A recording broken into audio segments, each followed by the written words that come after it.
Sejam todos muito bem-vindos a mais uma edição da nossa imersão de hoje. É um prazer enorme ter a companhia de quem nos ouve para mais uma jornada pelo conhecimento. Com certeza. É ótimo estar aqui para mais essa análise. E hoje nós temos diante de nós um material que, sabe, à primeira vista, pode parecer um tanto indecifrável. Sim, bem denso. Exato.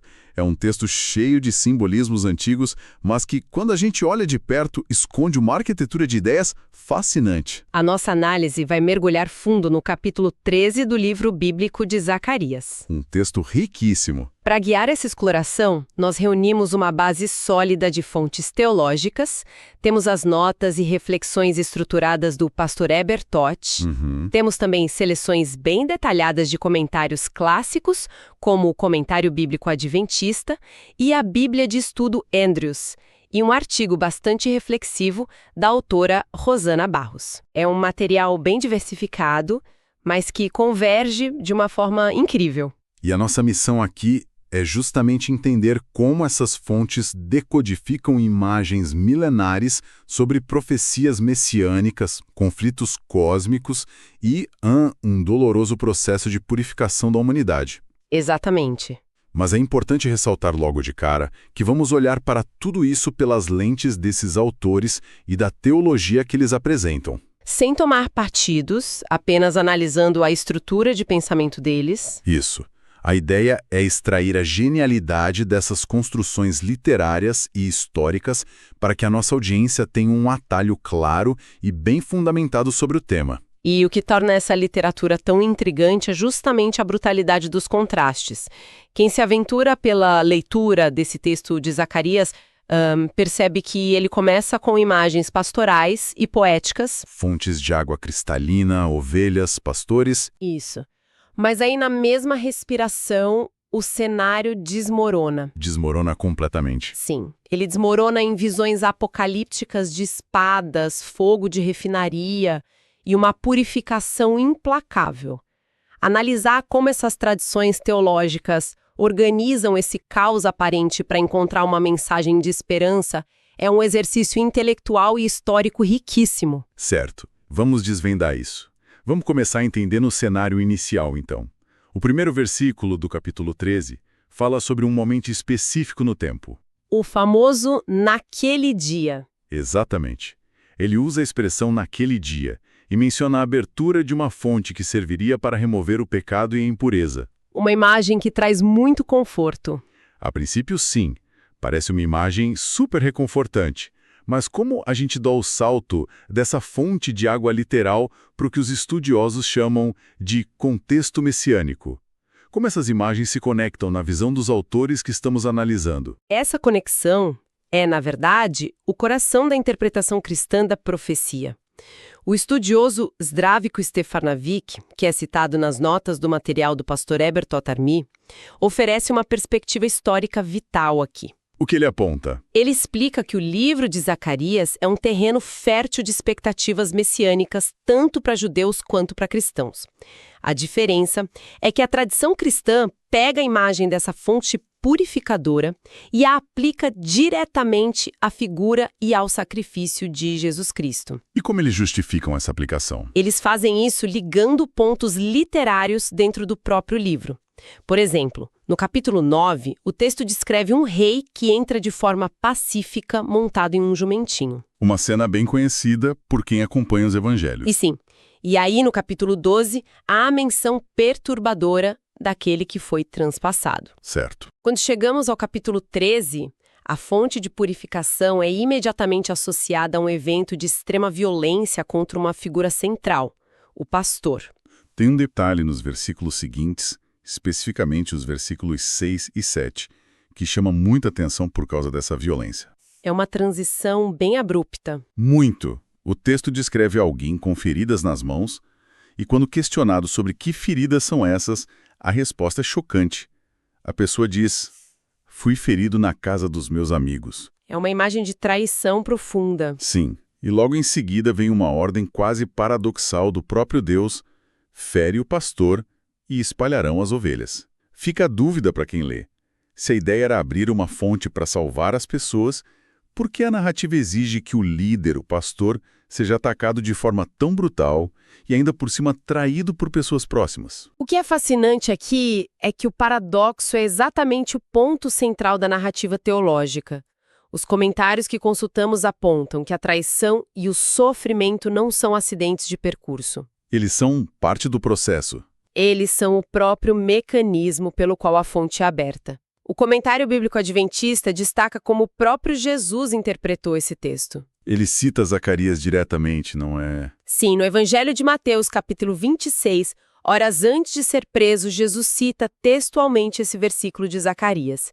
Ele avisa aos discípulos que seriam as ovelhas da profecia, que o pastor seria ferido naquela mesma noite e que eles fugiriam apavorados. Naquele momento histórico, para quem observava de fora, parecia que a força bruta estava esmagando o movimento. Exatamente. O lobo parecia estar devorando a ovelha, mas a leitura teológica das fontes argumenta que era o bom pastor absorvendo o golpe voluntariamente. Ele toma a frente. Isso! A espada do juízo não cai sobre o rebanho, mas cai sobre o líder, e é desse ferimento que jorra a fonte de purificação mencionada no versículo 1. É uma dinâmica de autossacrifício profundo.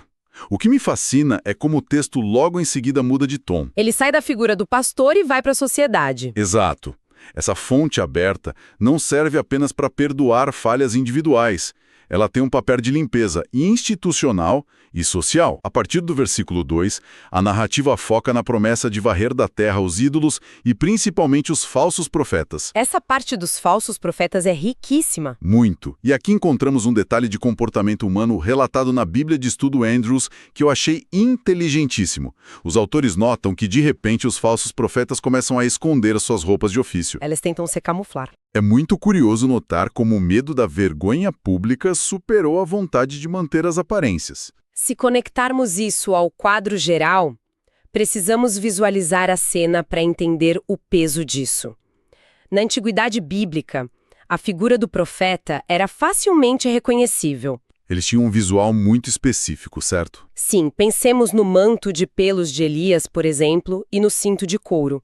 Aquela vestimenta era um símbolo de autoridade espiritual, conferia status e respeito imediato. Era como um uniforme militar ou um jaleco médico hoje em dia. Perfeita analogia. O que o comentário aponta é que a instituição profética havia sido tão corrompida, tão infiltrada por charlatões e mentirosos profissionais, que a própria vocação se tornou um estigma. O uniforme perdeu o valor. Pior, virou sinal de fraude. Quando o texto de Zacarias projeta esse momento de juízo e purificação da terra, o medo é tamanho que os impostores preferem negar sua identidade. Eles abandonam o uniforme porque ele se tornou sinônimo de engano. Eles passam a dizer, não, eu não sou profeta, eu sou apenas um agricultor desde a minha juventude. É a falência completa de uma instituição por causa da corrupção interna. Uma crise de credibilidade absoluta. Mas a nossa pesquisa mostra que os comentaristas não tratam isso como uma mera curiosidade arqueológica sobre o antigo Israel. De forma alguma. O comentário bíblico adventista faz uma ponte bastante desconfortável com a realidade moderna. Como eles atualizam isso? Eles argumentam que esses falsos mestres têm sido o grande tormento da igreja ao longo dos séculos e que essa praga de enganos e desinformação espiritual vai continuar até o fim dos tempos. Se o problema não desapareceu, como essas fontes propõem que as pessoas se defendam contra uma falsidade que vive trocando de roupa para não ser descoberta? A solução proposta nos textos é incisivamente voltada para o intelecto e o discernimento crítico. Eles não sugerem uma proteção mística. Um amuleto, por exemplo? Não. Eles sugerem o que poderíamos chamar de vacinação pelo conhecimento. A recomendação extraída da análise é que a mente precisa ser ativamente fortalecida com verdades sólidas. É a vacina da informação. Em outras palavras, o grande perigo apontado não é apenas o falso profeta em si, mas o analfabetismo teológico das pessoas que o escutam. Se as pessoas não conhecem a fundo as escrituras e os princípios estabelecidos, elas se tornam presas fáceis para manipulação. Ficam vulneráveis a quem fala mais bonito. Exato. A única segurança real contra um mentiroso articulado é um caráter forjado na compreensão genuína e não apenas na repetição de tradições. Essa ideia de limpar a casa, de confrontar os falsos mestres e exigir conhecimento, nos dá uma dimensão muito clara e local do problema. Sim, foca bastante no indivíduo e na comunidade imediata. Aqui é que a coisa fica realmente interessante. Porque a reflexão trazida pela autora Rosana Barros pega essa lente de aumento e a transforma em um telescópio. Ela tira o foco exclusivo do cenário terreno e nos lança no meio de um conflito em escala cósmica. É uma virada de chave gigantesca na interpretação do texto. Como ela articula essa transição de uma limpeza em Israel para uma guerra universal. Como ela faz essa ponte na análise dela. Ela faz isso ancorando-se no conceito teológico do grande conflito. Que seria? É a premissa de uma guerra primordial entre o bem e o mal que começou fora do nosso mundo. A autora convida a reflexão sobre a origem do mal, lembrando a queda de Lúcifer. E o eixo do argumento dela gira em torno de uma proporção matemática muito específica relatada no livro do Apocalipse. No capítulo 12, não é? Isso, capítulo 12, versículo 4.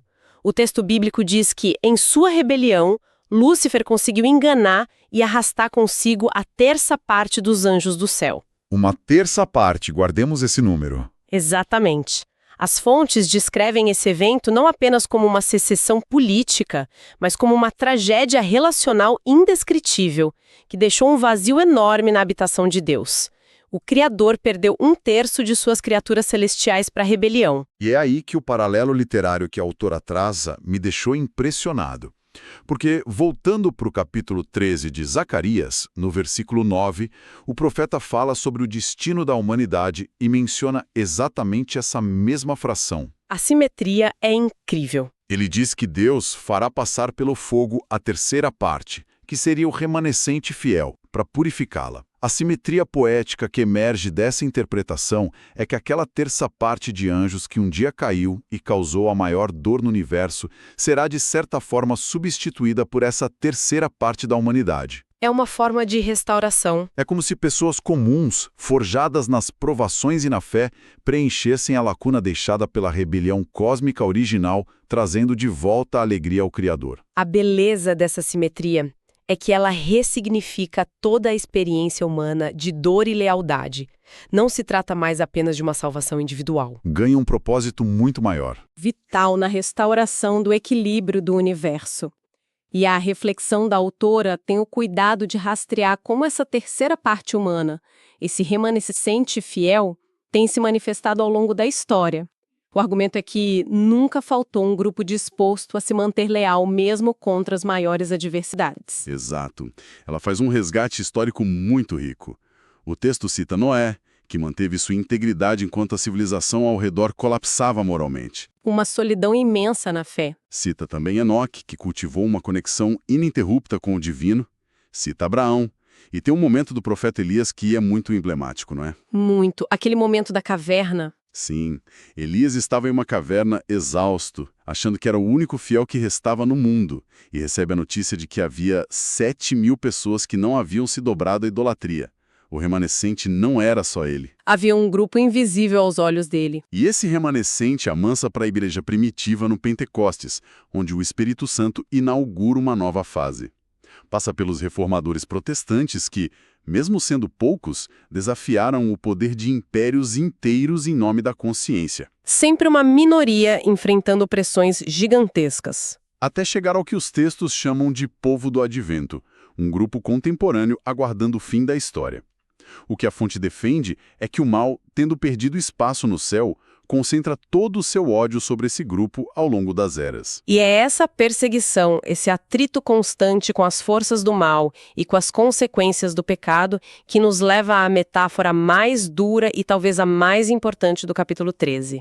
A da purificação pelo fogo. Sim, a metáfora da metalurgia, porque manter-se leal em meio a esse conflito cósmico tem um custo elevadíssimo. O texto de Zacarias diz que essa terceira parte humana será lançada no fogo.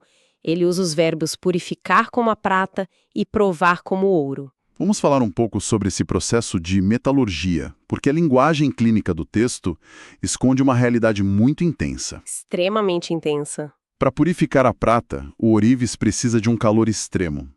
O metal precisa derreter completamente para que as escórias, que são as impurezas, subam à superfície e sejam retiradas. Não é um polimento superficial. De jeito nenhum. É uma transformação estrutural. A Bíblia de Estudo Andros descreve isso como um processo traumático de provação. É a quebra do orgulho, do ego. E o pastor Hebre Totti Armini vai além e divide esse fogo em duas fases distintas, certo?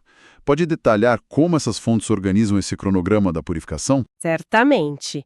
A análise teológica do pastor Eber organiza as profecias em uma linha do tempo muito definida. A primeira fase da purificação ocorre no tempo presente, antes do que as tradições chamam de retorno de Cristo. Seria o fogo na vida das pessoas agora? Exatamente. É uma forja espiritual e de caráter pela qual as pessoas passam, ao enfrentar as provações da vida, as crises de fé e as perseguições. É o calor necessário para remover o egoísmo e as inclinações corrompidas, Mudando o caráter. moldando o caráter para que reflita a imagem divina. Essa é a primeira fase. Então, o que tudo isso significa para a segunda fase? Seria o que a teologia chama de milênio, correto? E o que acontece depois dele? O milênio é descrito nas fontes escatológicas como um período de 1000 anos de pausa, uma espécie de sábado sabático para a Terra, após o retorno de Cristo, onde o planeta fica desolado. Um longo silêncio? Sim, segundo a Segundão, é somente após esse milênio que ocorre a segunda fase do fogo descrito em Zacarias, só que dessa vez não é um fogo metafórico para purificar o caráter. É literal.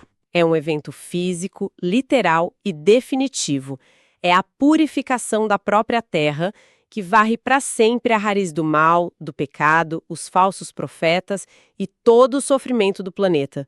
Tudo isso preparando o cenário para a recriação. Apesar de falarmos de traumas, calor extremo e derretimento metafórico, as fontes que lemos passam longe de transmitir uma mensagem de desespero para quem nos ouve. Pelo contrário, a tônica final é de muita esperança. Sim, há um esforço enorme dos autores para injetar otimismo na leitura.